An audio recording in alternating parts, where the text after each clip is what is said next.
people who have resilience innovate. They become creative during these times. They rise to the occasion and they see the opportunity for growth and connectivity and the chance to move humanity forward. Welcome to Becoming Virtuosa, where women learn to love their lives. Do you find yourself frustrated by society's expectations? Looking for practical advice on how to discover your talents and level up your life? You found the right place. Here's your host, U.S. News top doctor, robotic surgeon, and certified life coach, Dr. Susan Crockett. Welcome to Becoming Virtuosa, the podcast with Dr. Susan Crockett. You are listening to episode number 9, Sustainability Part 1, Resilience. This episode is dedicated to my Cynthia Angel, who has been through it all, most of it with me. Hello, my virtuosas. Hello. I am your host, Dr. Susan Crockett, and as always, you can call me Sue, because I'm not being your doctor here. Being your doctor, was that right, grammar? I'm sure somebody will tell me, but anyway, you can call me Sue, because we're podcasting and having girl talk here.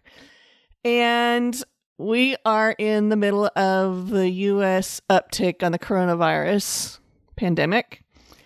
And I'm not going to spend a lot of time talking about that today. I don't really want that to be the focus of our talk, but I do think that it sets the stage for where we are today. So I am at home. We're not quite on lockdown, but restricted movements for sure. I am sitting here with my doggies with a fire in the fireplace because it is 48 degrees and rainy in Texas after being over 80 degrees this week, and it's supposed to be spring break. So what the heck, Texas? The bluebonnets are having a massive year. They're blooming like crazy. And what's another fun fact? By the end of the show, I'm going to tell you all something about something that we all need more than toilet paper. I know you're not going to believe that, especially after seeing those shelves on the grocery store racks this week. But believe it or not, there's something that each of us need more than toilet paper at this time. So in today's show, we're starting a new series. I'm doing a 4-part series, and this is part 1 if you're just joining us. I've just finished an 8-part series on the transformation tool and what it is to be a virtuosa, which is a woman of excellence, and why we want to be here doing this. So if you missed any of that, feel free to go back and listen to the earlier episodes. But today we are going to talk about part 1 of sustainability, or making it through tough times. And the topic we're going to talk about today is resilience, which is something, y'all, I know more about than I care to know about. So the 4 parts are going to be resilience, tenacity, diligence, and legacy. Today is resilience.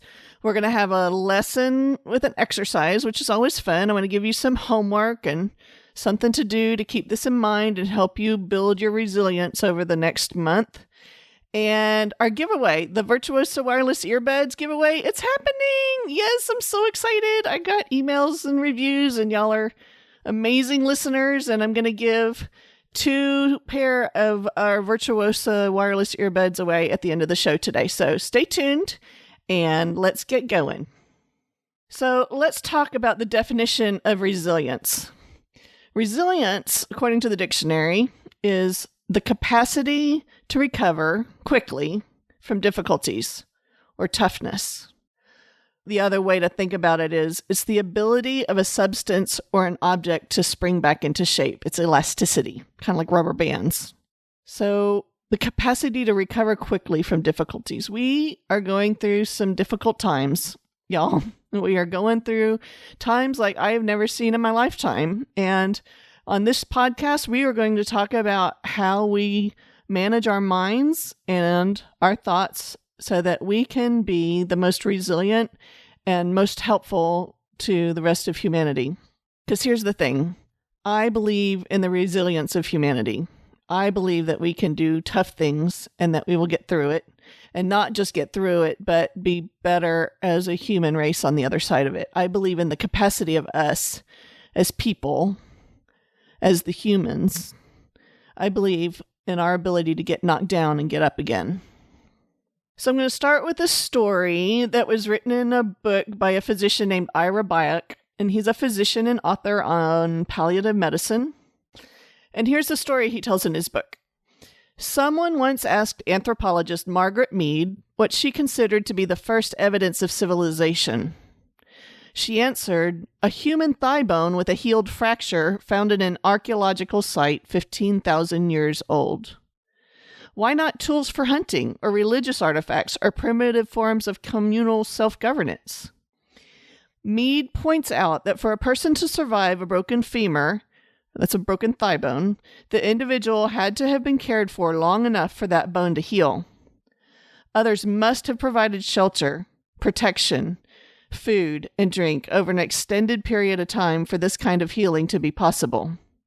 What the great anthropologist Margaret Mead was suggesting here is that the first indication of human civilization is care over time for one who is broken and in need, and she evidenced it first through the fracture of a thigh bone that was healed. Whew, y'all. That's some good stuff. We need that sense of community and taking care of each other and healing each other's fractures during these times. Not only do we need it if we are the ones with the broken thigh bone, but we also are the ones that need it if we are the ones doing the healing, if we are the healers or the caregivers. We all need each other and we all build each other up as humanity through times like this. And we're going to talk a lot about that today. We're going to talk about not just resilience, but our capacity for that. Our capacity for that as humanity. So capacity means how well are we able? How fast are we able? In what sphere are we able to bounce back and to heal from an injury or a bad situation? And what I'd like to suggest today is that through these times of challenge, we actually build our resilience capacity. We grow ourselves as humanity and community through these experiences that we share together. So I've had a lot of hard times in my own life.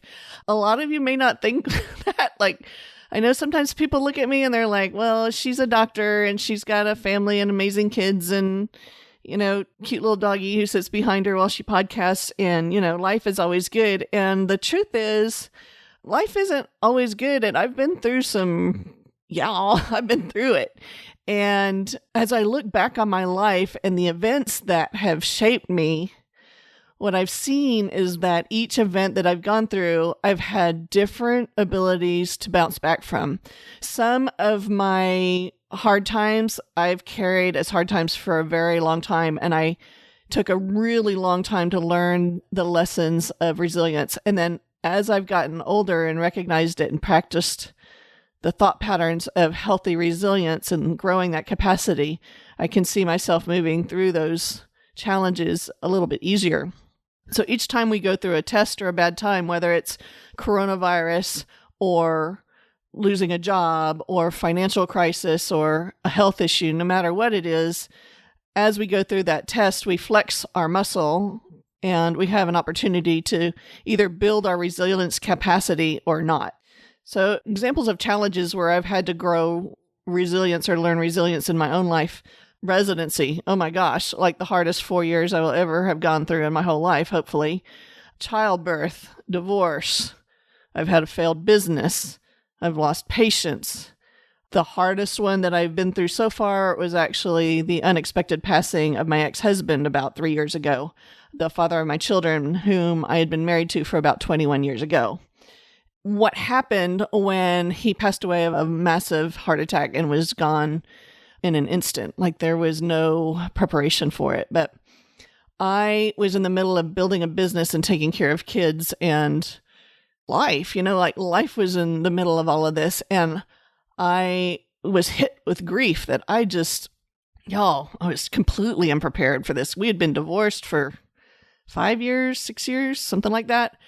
And we'd been through some hard times and, I was totally unprepared for the depth of the grief. And yet I could not stop life. Like life still had to go on. I became the executor of his estate. I had all this new responsibility and legal stuff and bank accounts and all the things to deal with. And I did not have time to go see a psychiatrist. I didn't want to. I didn't want to go sit in a counselor's office. I certainly didn't want to take medication. Not that there's anything wrong with taking medication when you need it for like depression. I'm a total advocate for that. But I knew this was grief. I knew this wasn't depression. I knew I didn't want to medicate it away.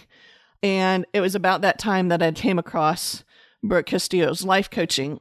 And she has a program called Self-Coaching Scholars, which is amazing. And I enrolled in that, and over the next 10 months, learned how to look at my mind, manage my mind, work through my issues, and became so impressed with the methods that we used that I thought, wow, this is something that I want to be able to give back to the world. So that's part of how this podcasting came about. This is one way that I'm able to give back for the lessons that I've learned. I can do it for free. So the interesting thing about the way her program teaches life coaching is it's not like telling you what to do or accountability or a coach like you would look at a sports coach. It's teaching people to look at their brain and their thoughts and their mind and giving them tools to manage it. And that's exactly what resilience is. So resilience actually is something that's more available to people who are curious about their own line of thinking and behaving. This is a quote from Brené Brown in her research about resilience and vulnerability and shame. So when I came across that quote, I thought that's exactly what the skill set is that I've learned to go through this last episode of challenge and to grow my resilience capacity, because now I have a much greater capacity than I did before going through that tragedy. And so when I set out for this podcast, I didn't realize I was going to be teaching on this soon. But the mission statement for the podcast is for us to learn to manage our brains so that we can have a happier, healthier life and live it with intention and on purpose. With this lesson of resilience, it's a perfect opportunity to talk about our thought and our brain management. And I was reading out of Brené Brown's book called Rising Strong, and she lists 3 characteristics of resilient leaders. So I'm going to share those with you real quick. So first, they recognize the central role that relationships and story play in culture and strategy. They stay curious about their own emotions, thoughts, and behaviors. So part of me talking with you in this way and sharing my stories with you and hearing your stories is part of developing that resilience in each other. And I want to encourage you to stay curious about my emotions and thoughts and behaviors, but mostly about your own as we go through and think about resilience in our lives today. Second, she says they understand and stay curious about how emotions, thoughts, and behaviors are connected in the people they lead and how those factors affect relationships and perception. And then third, and this one I think is the most important and probably what I'm going to talk about most of all today, is they have the ability and willingness to lean into discomfort and vulnerability. Oh, y'all, how many of y'all are like, I am out. Do not make me lean into it. What are you talking about? But this is exactly what we need to do. And it's exactly what I'm going to teach you today about being able and willing to lean into the discomfort and the vulnerability to move through the tragedy or through the suffering and the grief that's going on to get to the place on the other side of joy and increased capacity and healing and a better humanity. So let's talk a little bit about that. What does that mean, leaning into the discomfort and vulnerability? It means looking forward to the challenges, having courage. And this is life. This is what life is made of. Life is not all just happy and bubbly, and everybody wants to think that. A lot of coaching or thought work is about just being happy all the time, and that is not life, my friends. Life is 50-50. It's half great and half sucky. It takes courage to recognize that and see life and to be aware as we're moving through both the good times and the bad, leaning into the challenging times and awakening just to the aliveness or the fullness of it, the moments that we're living in, the challenges that we have, the people around us, how we're feeling, how we're thinking, how we're moving forward through it. So I'm not talking about leaning into or reveling in the suffering itself. I was talking to some of my friends this week, as a matter of fact, that as a physician, I think the hardest thing for me about seeing this tidal wave of viremia coming at us is the anticipation of grief and suffering. And as an empath, how I take that on and to be able to manage that and grow my capacity to be able to care for people and move forward without that weighing me down. So we don't revel in the suffering itself, but we can lean into the suffering that's happening as a thing that helps us learn about ourselves, learn endurance, build character, and build our resilience capacity. And that, my friends, that takes courage. So each of us has a choice to make when we're faced with challenges this week. Some of us have challenges because we're healthcare workers or first responders. Some of us have different kinds of challenges. Being homebound with kids, trying to homeschool is like, oh my goodness, I am so glad that my kids are older than that and able to self-manage their schoolwork. There's a challenge, right? How do you lean into that, that kind of suffering? Some of us are challenged because we are worried about losing our jobs or our finances. And I want to encourage you that we are all going to get through this. We will get through this to the other side. We will figure it out. We will increase our capacity. We will weather this storm together. And I'm going to encourage you to open your eyes and look at what we're going through, not from a position of fear or panic, but from the wonderment of what is happening around us, the curiosity of how your brain is handling it. Because when we are not resilient, when we're not in a place of building our capacity, what we do is the opposite of that. We have shame or withdrawal or fear or embarrassment. We have a tendency to disconnect and isolate or dwell in confusion. We may have grief or unforgiveness and staying mad, holding grudges. We may have depression. We may buffer, which is to drink or eat substances or spend time in movies or Facebook or other things that are keeping us away from our relationships in our life in a negative way.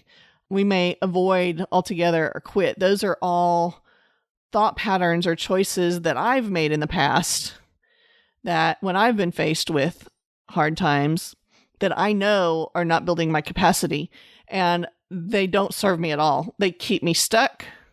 They keep me from being able to move forward. But we need to be aware when we're choosing that. And we also need to be aware that we have a choice to move forward and through the challenge to the other side. So I had a little story about this morning. I was on Facebook. I was doing a little buffering myself on Facebook. And there was a post by one of my dear old friends. He posted about what was your first hobby? And without really thinking about it, I was like, music. And I posted a little GIF of, the classic Bugs Bunny cartoon where he's playing the piano. That one. So he posted back. He posted, "You are a totally class act, never a flaw." I looked at it and I thought, well, I think he meant that really sweet and kind. And then I thought, you know what? No, I just don't always show my flaws. I was taught not to be vulnerable growing up. I was taught to be a perfectionist, and I got really good at not showing my flaws. And so I thought, I did not have very much resilience growing up. I was a pretty sensitive soul and got my feelings hurt and withdrew and, had a lot of difficulty with not being right or having flaws exposed. And I replied back to him and I was like, no, it's just that, I remember being 3 and we had this beautiful baby grand piano and my mom wouldn't let me touch it. So I remember begging her to play it and she finally gave me piano lessons for my 4th birthday. So that's kind of what I meant by it. But being able to tell that story, even though there's nothing shameful or embarrassing in that story, but being able to relate to people with vulnerability and story is part of what I've learned in my older years, in my resilient years, or my more resilient years, I should say. And part of what I want to encourage you to, and I don't mean storytelling like, having no filter and bearing everything in your life, but being able to share yourself with others and communicate openly with humanity, especially as we're going through challenging times like this, is super important. Okay, so what are the thoughts that people have who are good at building capacity for resilience? They are open and curious and vulnerable. They're questioning. They can see the good in the midst of the bad. They can see the blue bonnets, even though the coronavirus graphs are all over the place with horrible curves on them. They can see the good either coming out of the tragedy and the problem that's happening, the bad situation, or they can see the good of it in spite of it. People who have resilience innovate. They become creative during these times. They rise to the occasion and they see the opportunity for growth and connectivity and the chance to move humanity forward. And that is what I'm offering to you today, is the chance for you to look around your world and instead of just seeing all of this with eyes of fear or badness, quote unquote, which is just a thought, is to consider having different thoughts about what is happening in the world and where your place is in it. Maybe as a healer, maybe as an innovator, maybe as a storyteller or some other form of leader. So the other thing that Brené says about resilience in this book is that the concept of spirituality has emerged from the data as a critical component of resilience and overcoming struggle. So she crafted a definition of spirituality that I'm going to share with you here today. It's that it's recognizing and celebrating that we are all inextricably connected to one another by a power greater than all of us, and that our connection to that power and to one another is grounded in love and belonging. Practicing spirituality brings a sense of perspective, meaning, and purpose to our lives.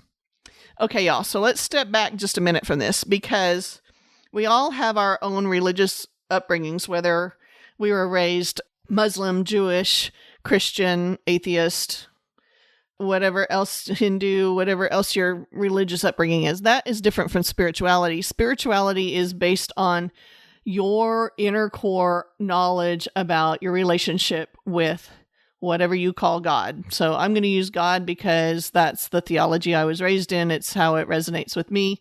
You can substitute whatever you want. You can substitute the universe, the creator, whatever makes sense to you.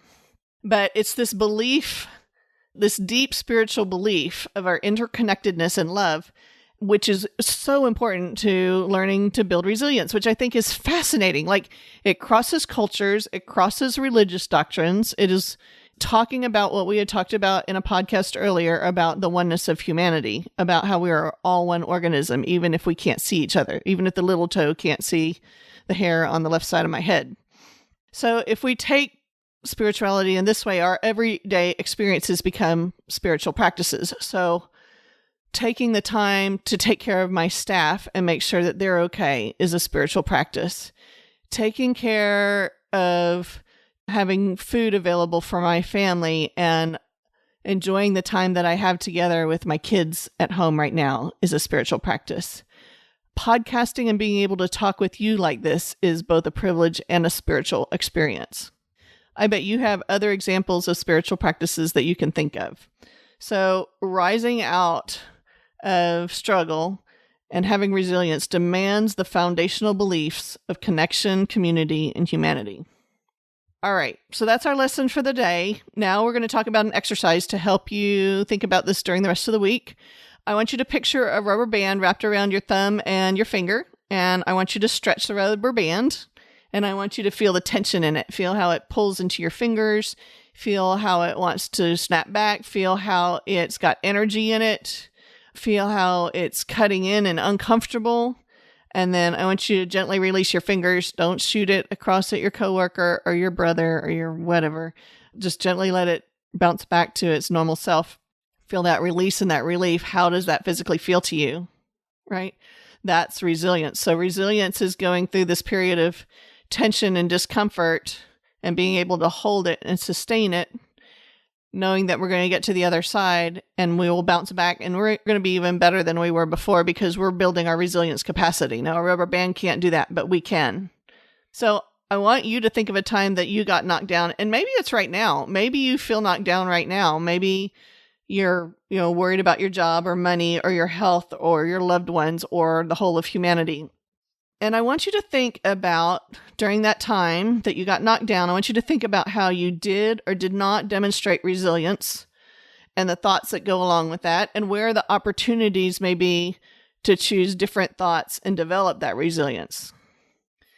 I bet some of you are in the middle of a knockdown that happened long before this. I see patients lots of times that carry the loss of a loved one or the grief of a divorce or the bitterness of a separation like years beyond when it happened, right? And they haven't developed that spring back yet. They haven't developed the resilience capacity to have moved through that process. They're still in the middle of that process. So if you're in the middle of one of those processes right now, I want you to consider choosing the thoughts that you could use to move you to build your capacity and your resilience and move on to the best version or the next version of yourself that has a bigger capacity instead of being stuck there.